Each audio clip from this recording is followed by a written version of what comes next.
Este vídeo no es agradable de hacer, no es agradable de preparar y es un vídeo que te demuestra, que os va a demostrar, que por mucho que pensemos que algún día llegará la hora del Barcelona, pues no tiene pinta. Se han salvado de todo y mira que han hecho cosas graves. Tiro de hemeroteca, os desbloqueo algunos recuerdos y sintiéndolo mucho, os voy a hacer enfadar un poco, pero alguien tiene que hacerlo. Al lío.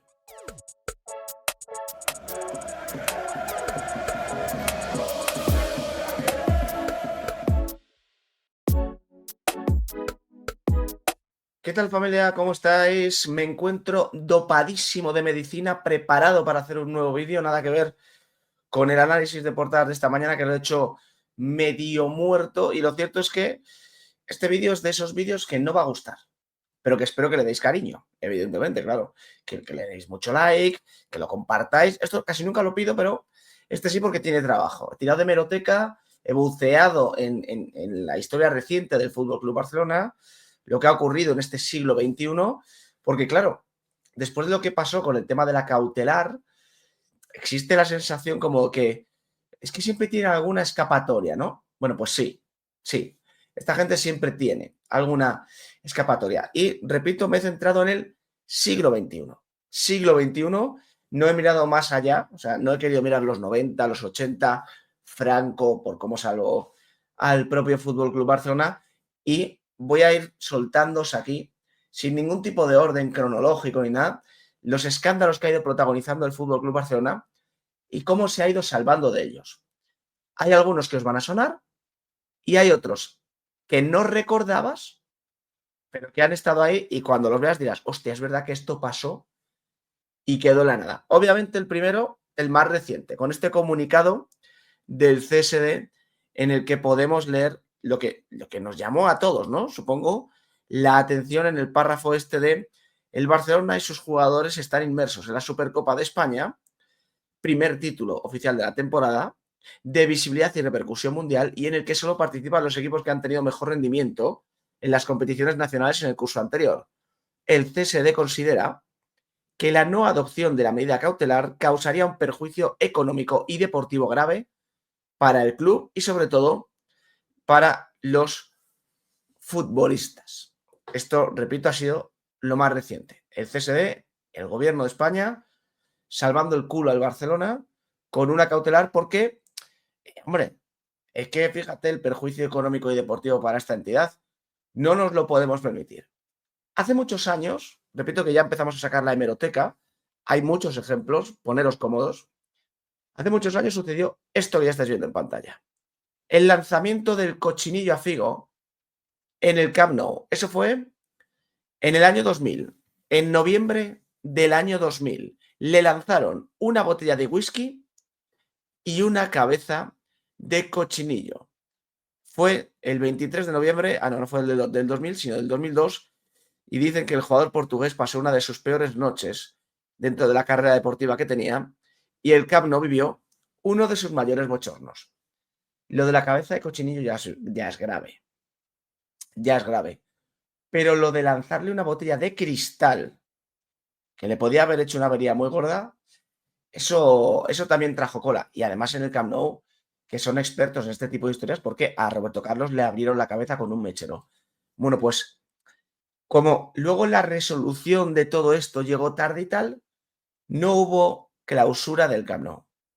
No cerraron el Camp Nou después de ese episodio realmente bochornoso, violento, en el que, repito, si el lanzamiento de la botella de whisky llega a impactar en la cabeza de Figo o tal, pues habríamos tenido una tragedia a principios, repito, del siglo XXI. Os dejo con la siguiente. Se cumplen 20 años, esto es una noticia del año 2020, del plantón del Barcelona a la Copa del Rey. Tal día como hoy, en el año 2000, el club azulgrana, presidido por Núñez, echó un pulso a la federación y no se presentó al partido de vuelta de semifinales ante el Atlético de Madrid. Y de hecho, la portada del diario AS al día siguiente fue muy dura y aquí la tenéis ya en pantalla. Pocos y cobardes. Puñalada al fútbol de Núñez y Van Gaal. No pasó nada. Esto alguno no se acordaba, pero ahora ya sabéis de lo que os hablo, ¿no? Partido de Copa del Rey, el Barcelona no saltó. Saltaron ahí a hacer un paripé, pero no jugaron. No hubo castigo para el Barça. No hubo castigo. Le dejaron disputar la Copa del Rey de la siguiente temporada. Me llama la atención, eso sí, lo dura que era la prensa por aquel entonces, ¿no? Es una portada dura del diario AS. Pocos y cobardes, tal. Ahora ha pasado lo de Negreira, los pagos millonarios a un vicepresidente arbitral, ha pasado la cautelar del CSD y las portadas son tibias. Porque todo ha cambiado en los últimos años. Menos que el Barça hace lo que le da la real gana, lo demás, todo, repito, ha ido cambiando. Hasta el punto, obviamente, de que ahora mismo la prensa está mucho más ligada al Barça que hace 20 años. Siguiente historia. El Osasuna-Barça, esta es una noticia del año 2010, comienza 20 minutos después de lo marcado por el reglamento. El partido comenzó con 20 minutos de retraso respecto a lo que marcaba el reglamento, ya que se considera incomparecencia una vez transcurrida media hora de la hora señalada para el inicio del encuentro. Teixeira Vitienes, que fue el árbitro de aquel partido, y los delegados de ambos equipos acordaron nada más llegar el Barça al Reino de Navarra que el partido comenzara a las 8:45. Los jugadores azulgranas saltaron a calentar a las 8:30 y el encuentro comenzó finalmente 52 minutos después del horario previsto. No pasó nada. Es decir, no se retrasó el comienzo de ese partido por una causa de fuerza mayor, ¿eh? Se retrasó porque a Guardiola le dio la gana. El tema del viaje, él quiso hacerlo de otra manera, les avisaron, oye, creo que había un temporal por aquel entonces en España, organizarlo mejor para estar ya en Pamplona, tal, que no tengas ningún tipo de problema. No quiso, no le dio la gana, él quiso hacerlo a su manera, llegaron tarde, se tuvo que retrasar el partido, no hubo sanción para el Fútbol Club Barcelona. Siguiente historia.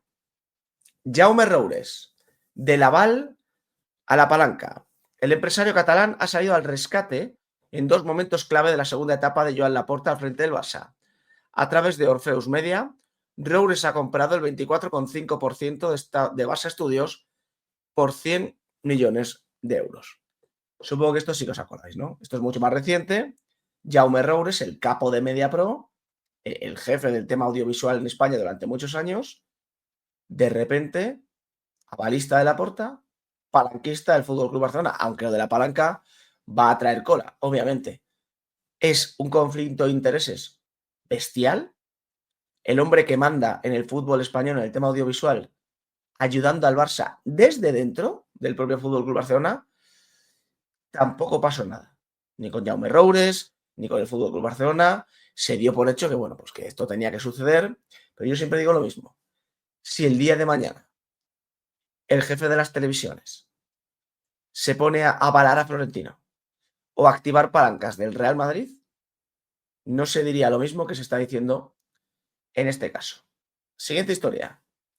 Le enseñaron dos amarillas a Busquets y no lo expulsaron. Fue solo uno de los muchos ejemplos de errores arbitrales favorables al Barça en la época en la que el club realizaba sospechosos pagos a Enríquez Negreira. Esto pasó. Fue contra el Villarreal. Y además creo que fue en el estadio del Villarreal. Busquets tenía una amarilla, hizo una falta, creo, algo así. Le sacaron la segunda, pero el árbitro, al ver que Busquets ya tenía una amarilla, cambió. Y dijo que era para otra persona porque pasaba por ahí. Pero esa acción estaba así realizada. Era expulsión para Busquets. No es lo más escandaloso de todo el vídeo, pero claro, imagínate que estás en un partido, te expulsan con doble amarilla y el árbitro, cuando ve que te ha sacado la segunda amarilla porque no se había dado cuenta que tú ya tenías una, decide cambiarlo y te quita esa expulsión.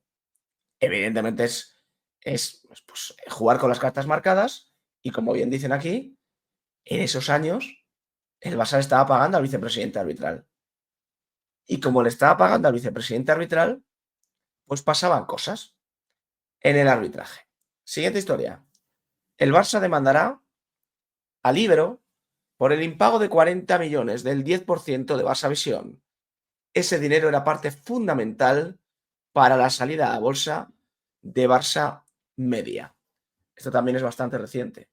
Las palancas ficticias. El dinero del Ibero, que nunca llegó, pero Lewandowski, Koundé y compañía sí que han sido inscritos. Y el tema de la salida a bolsa de Barça Media tal, todo mentiras. Esto sí que es grave porque el Barcelona inscribió jugadores sin dinero, con un plan de viabilidad que le aprobó la Liga sin tener la Liga constancia de que ese dinero existía. Esto fue todo mentira, pero el Barça obviamente los inscribió y ahora siguen esperando ese dinero del Ibero que no va a llegar. Siguiente historia. Trabajadores de las obras del Camp Nou denuncian explotación laboral. El obrero del Camp Nou que duerme frente al estadio, que dice, parezco un esclavo. Esto quizás se pueda asociar menos al Fútbol Club Barcelona como impacto directo en esta historia, pero al final, las obras del Camp Nou, el beneficio es para el Barcelona. Bueno, el beneficio o lo que sea, vete a saber dentro de unos años. Pues en una investigación que hizo el periódico de Cataluña, se pudo descubrir que había trabajadores en unas condiciones casi tercermundistas, que había trabajadores que dormían en barracones al lado del estadio. Luego vino también lo que pasó después, que se pegaron, una trifulca, tal. Pero este escándalo también ha quedado como si nada. El maltrato laboral en las obras del Camp Nou, este reportaje que de repente dejó de tener ya más capítulos, no sé por qué, pero que nadie le ha echado cuentas. Nadie ha intentado investigar más. A nadie le preocupan ya los albañiles de las obras del Camp Nou. Ni los que duermen en barracones, ni los que se pegan unos con otros, ni los que han denunciado maltrato laboral. Seguramente porque los que han denunciado maltrato laboral pues ya no estarán en las propias obras del Camp Nou. Siguiente historia. Tebas desvela la reunión con Laporta sobre el acuerdo con CVC para tirar adelante la renovación de Messi. Cenamos con Joan el 14 de julio. Se habló y se entregó documentación del tema CVC a los ejecutivos del Barcelona que explicaron el acuerdo cerrado con Messi, escribió el presidente de la Liga.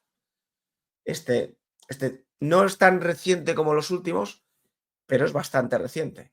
Como Javier Tebas le dio información privilegiada al Fútbol Club Barcelona de CVC para que pudiera inscribir a Leo Messi. Mientras el resto del fútbol español y sobre todo el Real Madrid no tenían ni idea de la llegada de un fondo buitre, el Barcelona sabía de primera mano los pormenores del dinero de CVC. Javier Tebas se lo hizo llegar al señor Laporta. Luego siempre se ha maquillado todo esto con que Javier Tebas es muy madridista, muy tal, pero Javier Tebas le ha activado palancas ficticias al Barça. Javier Tebas le ha dado información privilegiada a Laporta para que pudiera escribir a Messi. Javier Tebas. Última historia. Los hilos de Rosell y el Barcelona con Villar. ¿Qué más quieres que te dé, Sandro? La relación entre el Barça y Ángel María Villar siempre ha sido muy estrecha, en especial cuando el presidente era Sandro Rosell. Famosas son las declaraciones que salieron a la luz en las que el reciente detenido por un golpe contra la corrupción de la Federación le decía al entonces máximo mandatario azulgrana: ¿qué más quieres que te dé? Por las designaciones arbitrales y la sede de la final Copera. Noticia del 18 de julio de 2017. Claro, tú te pones a pensar en Negreira, atascabos y sale todo fácil. El presidente de la Federación, por aquel entonces, ¿qué más quieres que te dé? Le dijo al presidente del Barça, con el tema de designaciones arbitrales, tal, designaciones hechas a dedo, como ahora, designaciones que le marcaban al árbitro en cuestión el camino a seguir. ¿Por qué? Como hemos dicho muchas veces, el Barça no tenía que pagarle a un árbitro durante un partido en concreto. El Barça pagaba al jefe y el jefe se encargaba de todo lo demás. Y hubo un momento, durante esos años en los que el Barça le pagaba a Negreira, en el que Ángel María Villar le dijo a Rosell: ¿qué más quieres que te dé? Eso salió a la luz y tampoco pasó absolutamente nada. Se dejó ahí como si fuesen declaraciones normales y nadie le echó cuentas. Repito, años después, cuando ya descubres que ha habido pagos a un árbitro, ya todo te encaja mucho más. Obviamente hay más historias. Ha habido más episodios durante este siglo XXI, más escándalos del Barça. Esto es una pequeña muestra, pero es una pequeña muestra que yo quería traer para que veáis que no va a pasar nada. Lo siento porque el primero que tiene ganas de que estos, no sé si desaparezcan, pero tengan una sanción durísima, pues soy yo. Seguramente uno de los que más tiene ganas de esto. Pero no va a pasar nada. El cochinillo y la botella de whisky. El dinero del Ibero. La información privilegiada de CVC. 2 amarillas a Busquets para no expulsarle. ¿Qué más quieres que te dé, Sandro? Le dijo Villar. Etcétera, etcétera, etcétera. Y nunca les ha pasado nada. Nunca, nunca, nunca les ha pasado nada. Y repito, en todas estas historias no he incluido obviamente la más grande. Los pagos millonarios a un vicepresidente arbitral. Soy muy pesimista porque la historia me ha enseñado a ser muy pesimista. Gracias por acompañarme. Nos vemos en el siguiente.